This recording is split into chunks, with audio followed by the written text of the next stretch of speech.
Good morning, guys. Happy Friday. It's still pretty early. I don't even think I've finished a cup of coffee yet. And I went through my morning routine, prayer, meditation, contemplation, kind of thinking what I wanted to share this morning. And I had something in mind. Was a little reluctant. Should I share it or not? And as I'm thinking, all of a sudden, I hear 3 gunshots out my window. Now, I live adjacent to some farmland and out in the county, so it's not too unusual. But the timing of it, I had to take notice to. Sometimes God will send you messages like that for confirmation.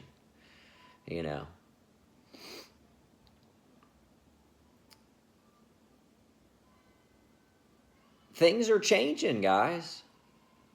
I can't be the only one who's noticed it. We don't seem to be as patient as we used to be. Sometimes I'll drive on the road and it'll seem like everyone is just so aggressive in traffic, and it's consistent. It'll seem like so many people are driving aggressively. And then on some days, people drive normal. And then on some days, people are they're slow.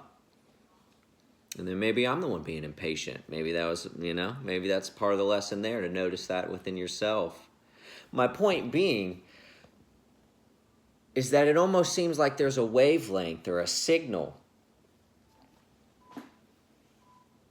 At one point in my life and my careers, I worked in the telecom business for the power company and for cell phone carriers in the sales department. But you have to learn about the technology when you're selling these kind of products. And you learn about these things called radio waves. Waves in the air that transmit energy and information. That's how you're getting the signal on your phone. That's how you're receiving the messages, the data to your cell phone. It's through these invisible waves in the air. Nikola Tesla knew about this stuff. So much research has been done about it. And even in the Bible, it speaks of a thing called, in the book of Ecclesiastes, I'll get a little more specific, how nothing is new under the sun. As above, so below. For my theosophical and occult friends. But what does that mean?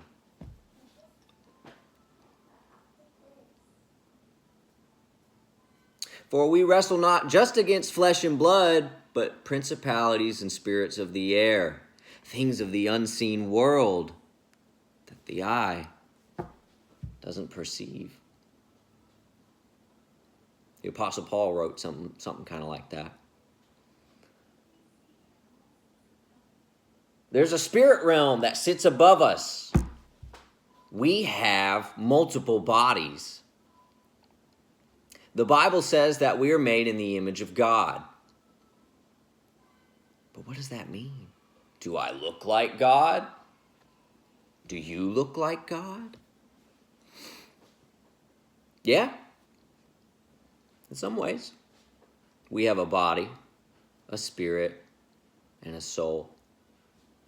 We have 3 bodies.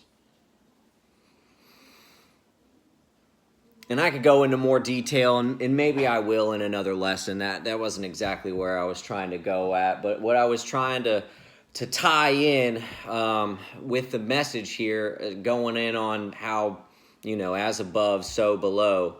There is an invisible world, angels, spirits, entities, and they affect what happens here. We're like a mirror.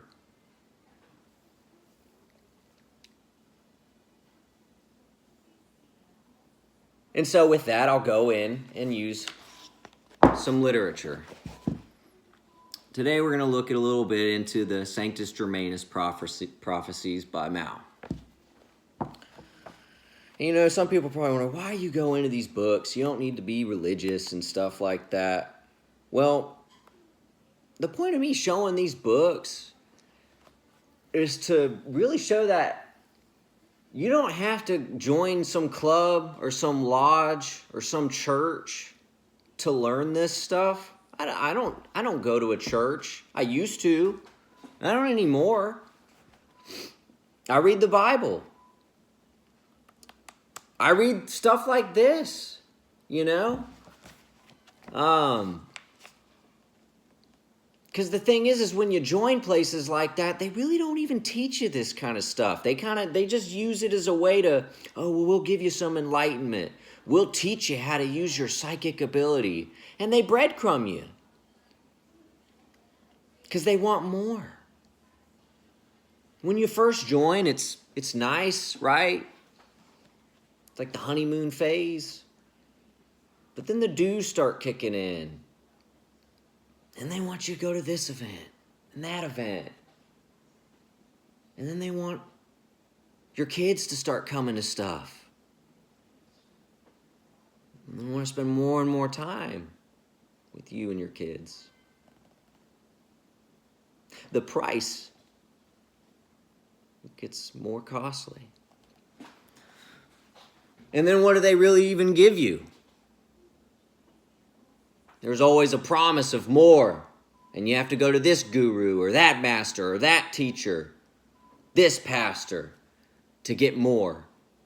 When you could just look it up yourself.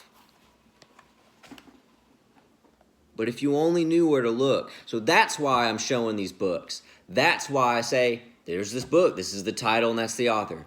Go look it up yourself. All this stuff is on Amazon. Well, some of it I had to find in other places. I did discover that the more rare the book, it was harder to find. And sometimes there was some good knowledge there. Sometimes I'd read a book and figure out I didn't find any of the answers that I was looking for, but I did learn something. Anyway, I'm digressing. We're going to go into this chapter. Chapter 7, the Armageddon. A cosmic filtering.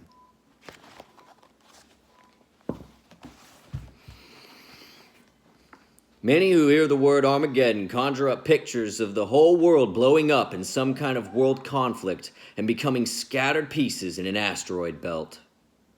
Many born-again Christians believe that they will be lifted off the earth in a great rapture, leaving the sinners to battle it out until earth's ultimate demise. Others, New Age hopefuls, have already proclaimed the arrival of the age of Lemuria, even as we wallow in starvation, wars, and materialism. That Earth's problems should be so easily resolved and with such finality could only be the result of a profound misunderstanding of the whole process of human evolution. For as we noted in chapter 1, our journey of millions of years is far from over. Our view of the Armageddon differs considerably from the current thought in that we see it more as a filtering process, separating the tares from the wheat.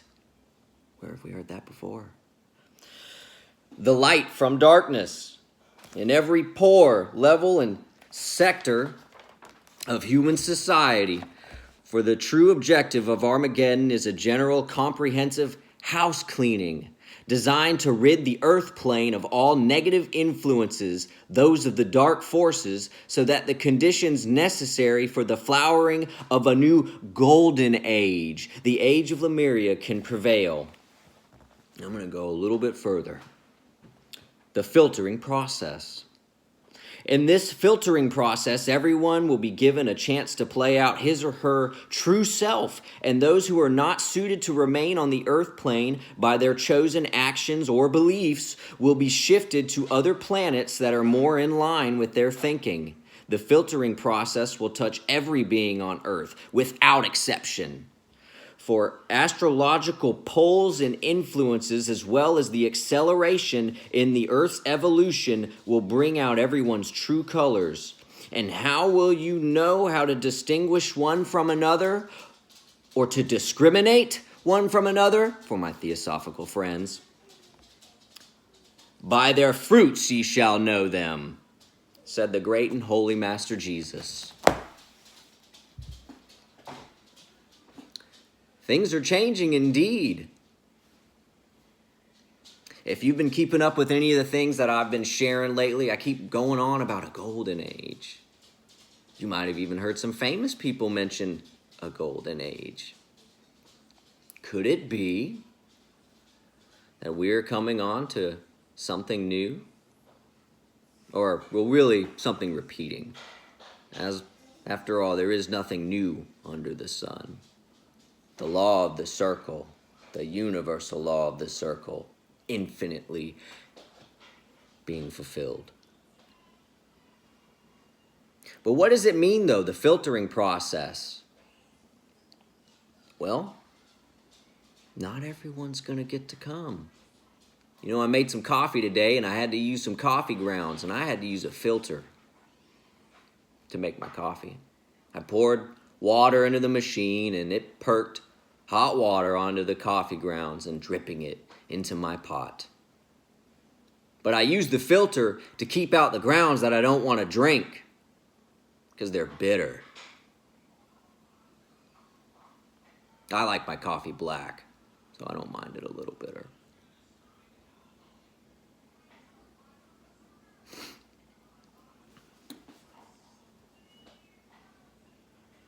There's a filtering process going on now. Things are changing, separating of the wheat and the tares. That's what it means to look in.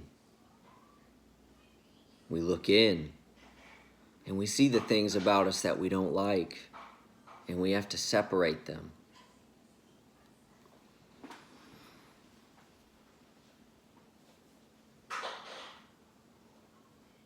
Not everyone's going to get to make it to the other side, to the new earth, the new age, the golden age.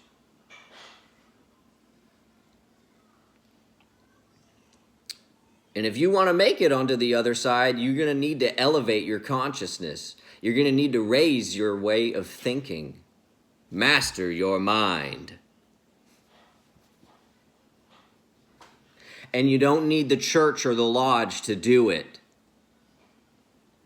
A false balance is an abomination to the Lord.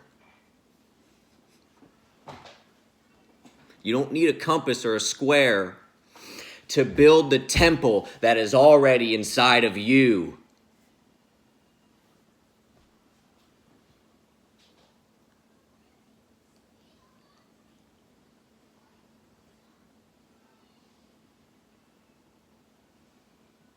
You can do it. If you hear it,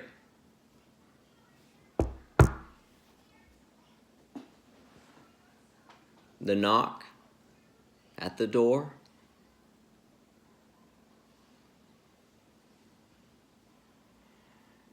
will you answer it? Everyone has a choice. Now choose.